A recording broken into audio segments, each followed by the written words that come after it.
The views and opinions expressed on this podcast are those of Kevin Jordan or his guests. These gardening tips and suggestions may work for you, as well as those from alternative sources. When using any garden products or tools, read and follow all label directions. And learn how to make your yard summer strong at bewatersmart.info. The Green Acres Garden Podcast is the podcast dedicated to helping gardeners hone their growing skills while we celebrate our love of plants. So whether you're new to growing or a seasoned gardener, you're sure to learn something new. Join the fun as we have conversations with world-class growers, passionate green thumbs, and professional garden experts from Green Acres Nursery and Supply. Listen every week. We'll answer questions you didn't know you had.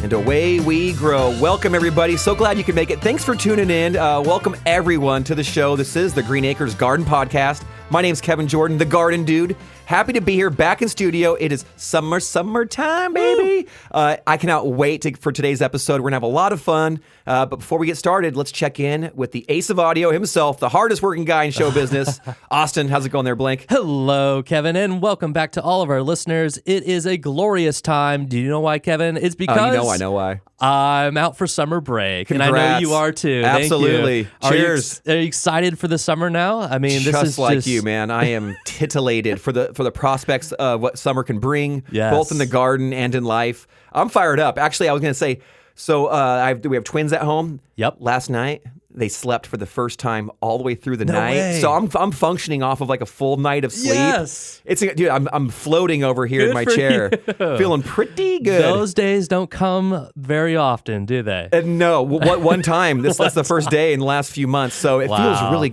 man. It's weird how sleep is so important, so helpful, and important. And then after the bee episode, I started thinking about nutrition and how the royal jelly, just the change in their diet. You go from a worker bee into a queen. Yeah. So I got to change my diet, bud. I got to get healthy. I want to be a queen. I want to be royal. You want to grow that abdomen. Yeah. We'll see. But no, I'm fired up. Got tons of energy. We have a great topic. We're going to be talking June gardening. There's so much to be doing right now that really is going to set you up for success, even if for folks who've had an early start. So there's a lot to discuss and enjoy in today's episode. But before we get into it, I got to share something. Okay, what you got? I went on a beautiful journey. I took my boy. He's 3 years old. We went on a little waterfall and wildflower trip. We made it all the way to Yosemite. It was his first time. Beautiful. It's a national park here. Gorgeous. I mean, waterfalls. It's in spring, so all the snow is melting, so the waterfalls are just bursting. And just from the trees to the wildflowers, Austin, I got to share it with you. The mountain dogwoods, OMG, oh my garden. These native trees, beautiful. Yeah, were they all over? All over the place, or maybe 15 to 30 feet tall, give or take, just covered right now in these beautiful white flowers, bigger than a silver dollar, and they're just dotted all over the valley. Could not be prettier. Very cool. The wildflowers were so wild, I had to look it up. So Yosemite has over 1,400 different species of wildflower. I saw some lupin in there. It made me think of Hedgerow Farms. They have 26 species of lupin just in the valley alone. Buttercups, asters, shooting stars, penstemons, monkey flowers, and so much more. All the trees, the oaks, the maples, the pines, the firs, the willows, the poplars, and of course the giant sequoias. There was so much to enjoy. We're only there for 2 days. It was like just a brief little flash of time, but we loved it. My son was like, looked up when we woke up in the morning. He looked up. He's like, mountain, Yosemite. He was getting really mystical about it, but beautiful time. It made me think of Hedgerow and our trip out there. Well, they sell lupin. They do. And that's why I was having flashbacks. I went into the nursery and I saw they finally have their racks out where they're selling the native seeds in packets. Dude, it was halfway gone. Like we'll just say somebody's enjoying them right now. That's good. Yeah, absolutely. That's great. I mean, I had a blast at Hedgerow Farms, and I'm so excited now that they are in stores. Their seed packets are available. I may have contributed to that rack being a little more empty because I bought 4 seed packets for myself, and I'm excited to plant them. I don't know if it's a good time right now. Maybe you can tell me in today's talk when we go through it if it's a good time to be planting these flowers, because I know we're going to be talking about what we should be doing now, in the summer here. It might depend on what seeds you got. So in today's episode, we are going to have a blast talking about June gardening. Like I said, there's a lot you can do right now just to kind of continue the efforts you've already put in. Let's say you were an early starter and your garden's fairly established. good on you. There's still some more we can do to ensure success. But let's say you didn't do anything at all. You have done nothing and you're like, man, I kind of feel like I missed the boat. Yikes, yeah. It's actually not too late. I know it feels like it because it's getting hot. Right. And it soon will be, but it's not just yet. Okay. So there's a lot that you can do in the garden, even if you've done nothing, to actually still get some kind of harvest this summer and into the fall. So there's a lot to do, whether you have a garden or growing it's established or not. So it's going to be a fun episode. And really, I'm just excited because I went back to the school. We've been harvesting blackberries, blueberries, raspberries, boysenberries are coming out. We still have some citrus on the trees, the pluots, the apriums. Actually, I brought some for you to try out. Nice, yeah. So maybe we'll delve into the bounty of the harvest a little bit and discuss a little bit about the fruit. Because I brought you some cotton candy apriums. Love it. Some like Flavor Supreme pluots and some peaches there. And of course, I brought you the Metatron or the Megatron jalapeno. Describe that jalapeno that you're holding before you there, Austin, that I brought you. This one right here? If you had to describe that jalapeno in one word, how would you describe that? I would say large. Yeah, that's accurate. It's big. It looks like looks like the T-Rex tooth or something. I almost It's didn't huge. think it was a jalapeno. It's massive. Wow. So they did not disappoint. Nice. Flavor's good. I tried one. They're awesome. So we'll get into it. And I love it. Like I said, we're already having harvest come in, but it's not too late to plant if you still want to harvest. Okay. So a lot of fun to be had. All right. Well, let's get into it. That is an exciting topic. Let's go ahead and dive into it.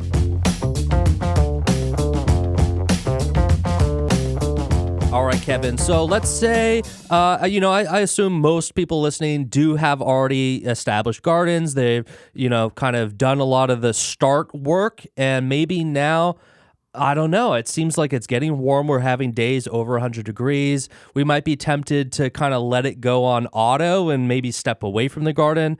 Is that your advice? What do you think? What should we be doing with our gardens right now? Well, you may have to adjust your approach. So we're just talking with producer Greg about the joys of gardening in the cooler times of the day. So 6 to 9 in the morning, 6 to 9 at night, or somewhere in that range. Can be nice, but really, absolutely, there's so much we could be doing right now. If you have a garden established, so whether you have, let's say you have some fruit trees, I noticed I've been having to do a bit of pruning to kind of control the size. We had Ed Livo on here a few months back talking about keeping that home orchard and having the trees, that top canopy be brought down with intense summer pruning. Well, right now is a time to do that. So I've been doing that on some of our stone fruit trees. And it's actually been kind of cool to see the results where I've brought down the canopy because oftentimes that spring flush comes and they put off all this branching and it goes vertical pretty quick. And then the size almost like doubles or triples. Woo, you get this big fruit tree. But now their canopies are brought down. It's actually made harvesting a bit easier. The light is now penetrating the canopy. So I've really enjoyed it. It's been kind of cool to see the process. So intense pruning on some of your fruit trees right now can be done. But on your citrus, look for suckers.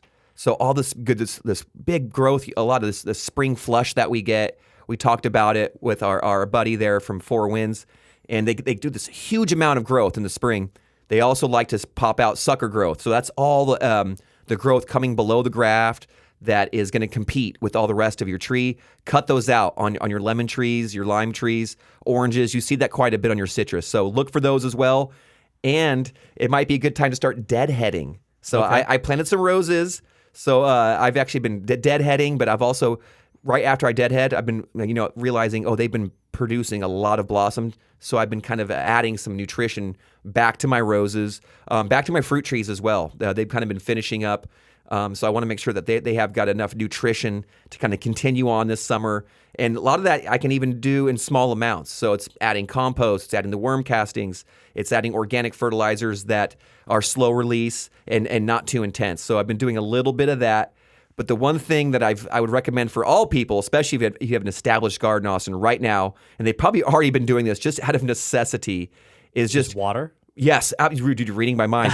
Continue to adjust your irrigation systems. Like watering more for me is what I'm having to do because I'm all in containers. Yeah, yeah. It dries out so quick. You learn fast doing that. They show me real fast. They're like, we're thirsty. Well, that's smart. Yeah. You're basically just listening by looking, right? They will talk to you by the way they look. And in containers, you've probably noticed they run out of water much faster and they run out of nutrition a bit quicker too. And that was going to be on my list for later, but I can bring it up now. Sure. If you have plants, especially veggies, or any kind of edibles that are even in flowers as well, but in containers, they tend to lose nutrition fast. They tend to lose the water quickly as well. So you tend to have to up your nutrition game when it comes to those container and those potted plants. And of course, your watering has to become a little bit more consistent.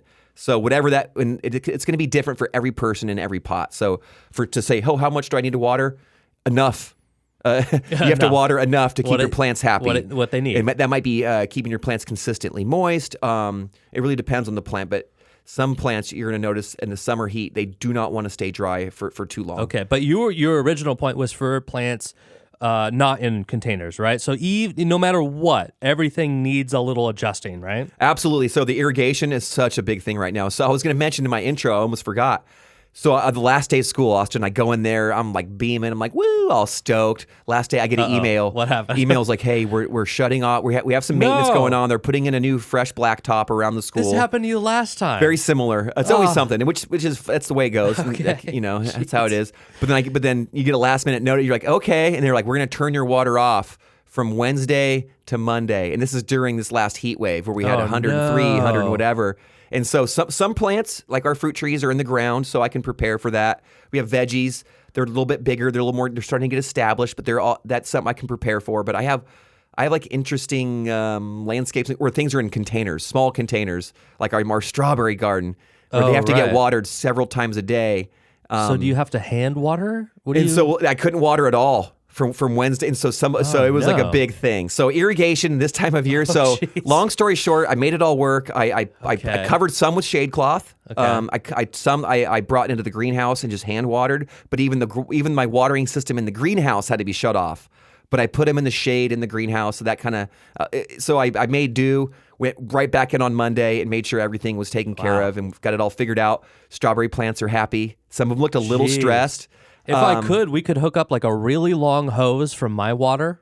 yeah. Run it through Midtown. Yeah. Just a couple miles. Yeah, and so it all worked out. But long story short, watering, irrigation, it's so key, so crucial right now. You'll see people with their tomatoes getting like blossom end rot, right? And that's a watering It has to do issue. with calcium, but typically it gets traced back to watering, where if you have insufficient or the watering is kind of infrequent in a way where it stresses out your plants too much, then you'll get this blossom end rot. Okay. I thought that was also with tomatoes. The reason they'll get those, it's not a wrinkle, but like what is that? Where it kind where it kind of rips and tears. Yeah. And that's just heat and it growing and just but that can also be excess water as well. Where they're swelling up so fast that it's like me at the gym, dude. Oh, just sure. Stretching out of like a shirt, getting dude. ripped. Just kidding.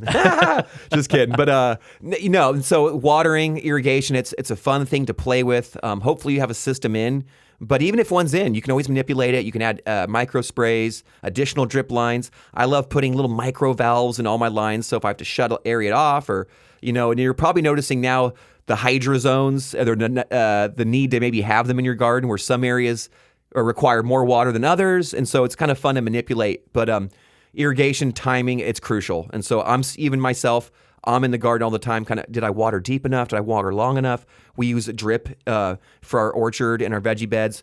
So being sure that you're watering enough with a drip system is crucial, because rarely ever do we flood it out too much. It's usually light amounts. You're trying to use just enough water to have a healthy garden to really utilize every drop. But it's a perfect thing to do right now, because that's really what's going to lead to success. I've been seeing people talk about container plants, post online, what's going on with my cucumbers or my squash or this other plant, and they show them, and they're in a small little fabric pot. The plant's kind of dragging out of it, and the pot's half filled full of soil, so it's a tiny amount of soil for how big the plant is. A hot day rolls through. Some of them are they need water. You have to water it 2-3 times a day because the plant is so large and the soil is so small. So having the right plant and the right amount of soil with the right watering is really what's going to lead to success. So that's really good to hear, though, Kevin, because I think some people may not even imagine you'd have to do it more than once a day. Yeah, and you're probably noticing this right now with your container garden. I haven't quite needed to do it more than, maybe I haven't, I didn't realize, but for sure every day. Maybe I do need to go more than once a day. Well, and you also have the benefit of yours gets like half a day's sun. Yeah, it's not getting all the sun. So there is some benefit to that. The plants may not get as massive or whatever, sure. but the stress is kind of reduced. Yeah. So that's cool. Right on. All right. Well, watering. Yeah, of course. That's a very important one. What else, Kevin, should we be looking at? You know what? We love to talk food and stuff, but before I even get into that, lawn care.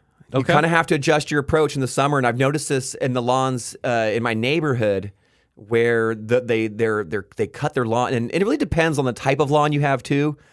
People back east, they can do like a really low, Bermuda grass or something where you can cut it real short and it's fine. But a lot of the stuff we have here, it tends to be a little bit healthier when it's a little bit taller, and it kind of is also reduces how much water you need to use. So I would suggest setting your lawnmower blades just a bit higher, whether that's a half an inch to an inch higher than they're at now, and that'll help conserve moisture in your soil because that top little inch or so of those blades shade it. Exactly, Okay, sir. cool. You know it. You're on the right path. Yeah, so it just shades its own roots.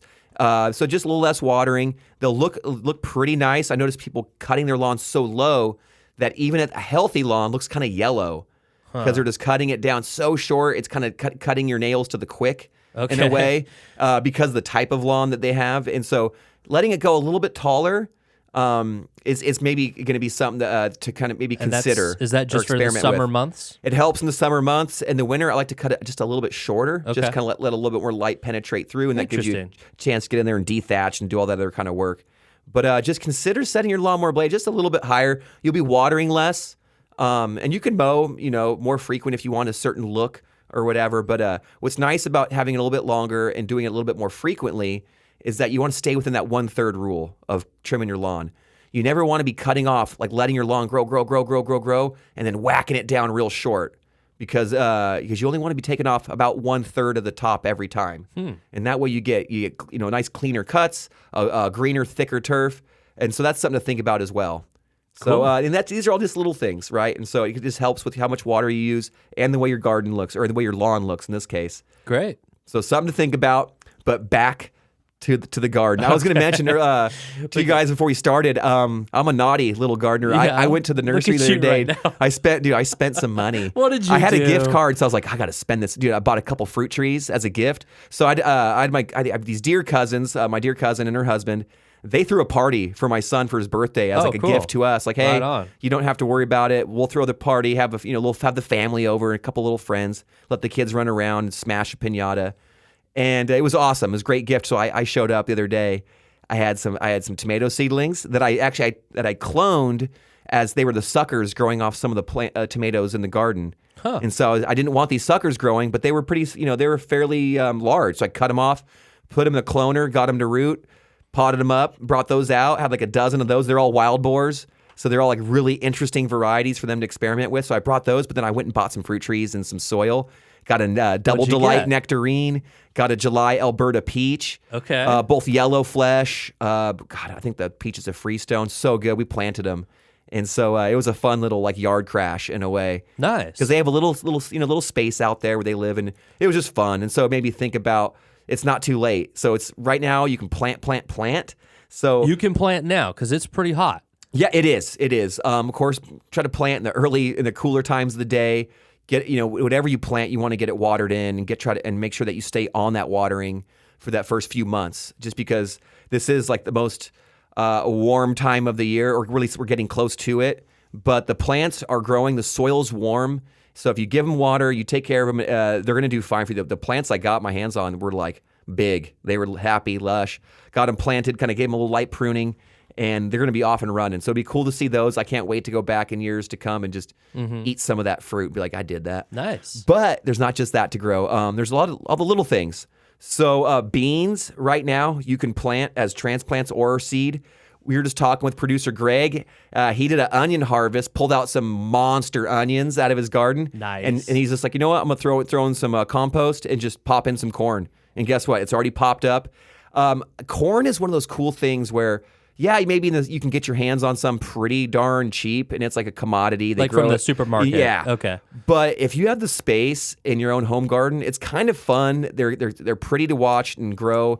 They're so vertical. They look so different than all the other plants out there, and it's something oddly satisfying about going out there and snapping off a fresh ear, Sure. and just like eating it without cooking it, and you're like, it's that good. And the cool thing is that it's much like tomatoes and whatnot.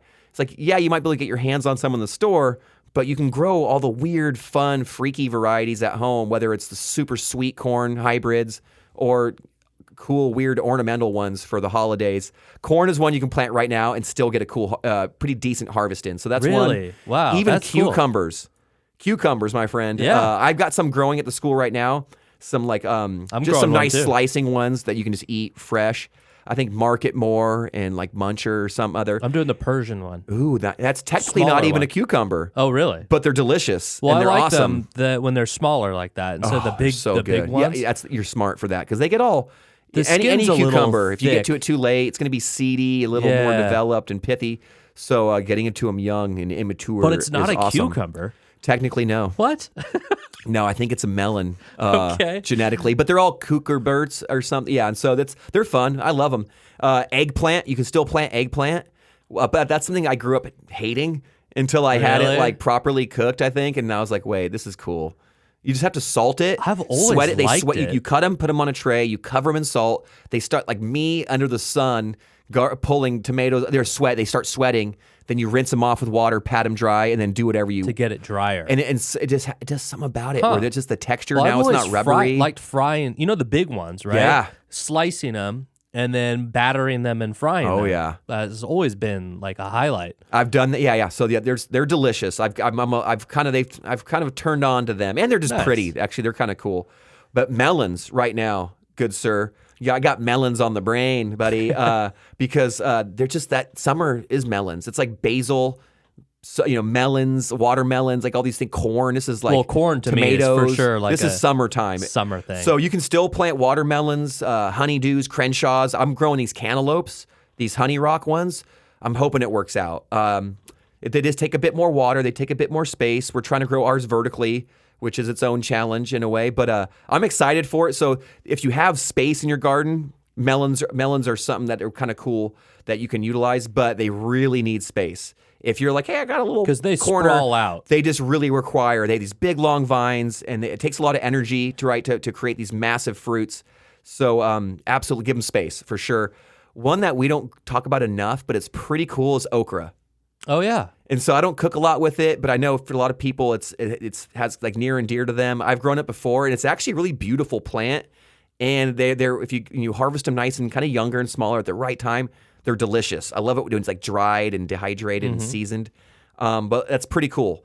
And the flowers are beautiful, really beautiful. But parsnips, sweet potatoes, it's probably a little too late for most people, but if you really want to get some in, even peppers, you could plant. I personally like to get them in like a lot earlier in the season, just because they take so long to really get established. But if you saw a nice hardy seedling, I mean, give it a shot. But this is the last few weeks though to do it. So if you want to grow a tomato, get any kind of harvest, now is the time. If you wait until July, August, obviously that's going to be way too late. But right now, because we have such a long that duration, that growing season has a long duration, we're pretty fortunate in that you can still plant tomatoes right now. What's kind of cool is if you had an early group of tomatoes in, those ones might be finished up, towards the end of summer. Whereas if you started a little group now, they're going to be doing good, well into fall. So it's kind of nice to have that second wave of tomatoes. So even tomatoes, pumpkins. Some people are like, hey, I want to have something by Halloween. My mom used to love growing a little pumpkin patch. She had grow your own pumpkins. She had, like just barely enough space, but it was fun. She'd just get a few, and it was enough for the grandkids, and it was like a thing. They'd all pick it out. It was fun. That's awesome. So pumpkins are rad right now, but it's one of those things. If you wait, it's going to be too late. So right now is the time. Do not delay. Squash, summer or winter. You know the difference between summer squash and winter squash, Austin? Just the time you plant it? No, they both love the heat. But summer squash have the thin rind. So like zucchinis and what, you got to eat them right away. They don't store well unless you're going to dry them out or preserve them. Winter squash have that have that hard rind. Okay. So that they'll last through the fall into the winter. You can store them in your root cellar, so to speak. But it's funny. Yeah, I remember when I first started gardening, I just assumed winter squash. Like, oh, that's cool. A squash I can grow in winter. No, you grow them both in the warm season. And right now is the last time of the year to get them started. Okay. So if you want to do it, now is the time. That's about it. I mean, there's, for the most part, basil and whatnot. You can always throw some herbs in. Even of course, their flowers. I've been a naughty little gardener. Okay. I've been putting so much effort into the babies and into finishing up the school year. I haven't planted any of my like summer annuals for my garden at home. Usually I have a few little wine barrels. I like to put in some impatiens this time of year because they kind of get a little morning sun, a lot of afternoon shade. So I'm a little late, but I'm still going to do it because they'll look good the next several months up until fall ends. So impatiens, but you got a lot of sunlight, cosmos, zinnias, sunflowers, marigolds, celosia, alyssum, the list goes on. You can still plant some color right now and enjoy it for the summer months. But if you wait too long, then you're not going to get to enjoy it for as long. So right now is the time. This is it. This is like we're up against the wall there, Austin. And of course, when you're doing all this, consider adding mulch. Bring a little mulch into your life. Whether it's in the veggie garden and you're trying to like utilize maybe some straw mulch or some alfalfa straw or whatever. People, the micro bark. Adding at the school garden, I just kept adding additional compost and soil conditioner and soil mulch just as up into the last day. We just kept adding it. And so whatever you do, just consider just feeding your soil. That's going to help really continue on with success in your garden. No matter what you do, just kind of always think about soil first. And I think at some point you'll be successful. Got it. Wow. Thank you, Kevin. That is such great news to hear that, I thought this was, once we hit 100 degrees, it's kind of done. We can't plant more. But this is inspiring and motivating that, it's not too late. And maybe it's a good idea to get a second wave going. Absolutely. So that's so cool. That's why I love planting like the beans and things like that. We got some started. We waited a few weeks and then just direct seeded. Boom, boom, boom. And then waited a few more weeks. So that way, because that way you don't have it all at once. And that's what's kind of fun about the home garden is you're not a farm. You're not going to harvest all on the same day. You want it spread out. You want to be able to walk out there and just kind of enjoy things as the season rolls on. So it's a good time to kind of do that and just keep plugging away in the garden. Even if you've already got things going, just make sure you're out there putting some footsteps in the garden. That's probably the best thing you can do is just be observant. Put some time in. Go out there in the morning or later in the evening. You don't have to go out there and stress it out and sweat it out like some people, unless you're into that, because it does make a good workout, but you want to stay hydrated. But there's still some fun to be had in the garden right now. And it's also the time where you can start really looking forward to and toward enjoying the harvest. What are you going to do with it? Well, I'm about to enjoy what you just brought me. Thank you so much, Kevin. Absolutely. These peppers and this fruit here, this is going to be great. I love everything you bring. I've been cooking with your garlic, by the way. Ooh, how'd you like that? So much. It's been incredible. I love this garlic. I feel like I can use more of it, and it's not as like, it's a little bit subtler maybe. Nice. And I like loading it up, and it's like fresher almost. Not too sharp. It's not. It's really quite lovely. The flavor's great, and somehow it seems to peel easier, which is nice. Oh, yeah. So I really like it. It's up in my dishes quite a bit. Thank you. Dude, I could eat garlic every meal of the day, even in breakfast. I love it. You might so not good. smell that great, but no, it's I exude it. Yeah, it keeps people away. But no, I love it. I'm about to bring you more. And the one last thing I want people to think about this week is I have a BOLO alert. Be on the lookout. Okay. I've been noticing this in some of the online forums. What's that? I've suffered from this problem myself in past seasons. Is this a pest? It's a pest. So Okay. be on the lookout for this pest. This little pest has black legs, usually like a orange, yellowish body. It looks like it might be a cool pest because it's so interesting and kind of diabolical looking. People go, oh, maybe that's an assassin bug. Assassin bugs roll solo usually. You don't see them hanging out in clusters. So this insect is black. It's orange. It's got these like long legs. It is a leaf-footed bug nymph. So it's the nymph version of a leaf-footed bug. They love vegetables. I get them on my tomatoes a lot. So these are the ones that, we've had our experts on there. It was like I just knock them into soapy water, I brush them off, or I'll pull them off individually. So you don't necessarily need to spray for them, but you do want to remove them physically. You can spray them off, blast them off with water early and often. Do not let them get established in your garden. Okay. I've had them. It's been a big problem for our tomato plants in years past. Huh. Usually I'll see them come on like midway through the season as the plants are starting to kind of mature and maybe some of this, the heat, the stress, and things like that makes the plants a little more vulnerable. So if you notice them, they will look like what I've described, and you want to get them gone. So if you see these, knock them into a little thing of soapy water, get them out of there, get them gone, because they're not going to help. Good to know. I'm going to have to look up a picture just so I have the visual too.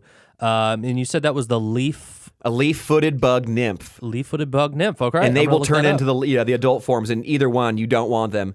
And one last thing I also want to add to this, thinking about these creatures in mind, we had someone bring this up to me, and they're like, with all this heat, the birds need water. And so these gardeners are like, hey, I like to put out a little saucer here and there to keep my bird baths, clean and filled for the birds. So that way they can come in and get a little drink, a little pit stop. So I sometimes those things kind of go out, they're like not in my radar. And then, so it's nice to hear that other people, are thinking about this kind of stuff. So I had to share that. Little water dish for the birds. I always think about water for the bees. You're right. We've heard about that and how they like the little water pebble dishes as well. And it helps them out. And so that's kind of cool. All right. Well, thank you so much, Kevin. All of your tips, what we should be doing in our garden now is so helpful. I really hope that people are inspired and motivated to get out there, take care of the plants they do have, maybe put in some more.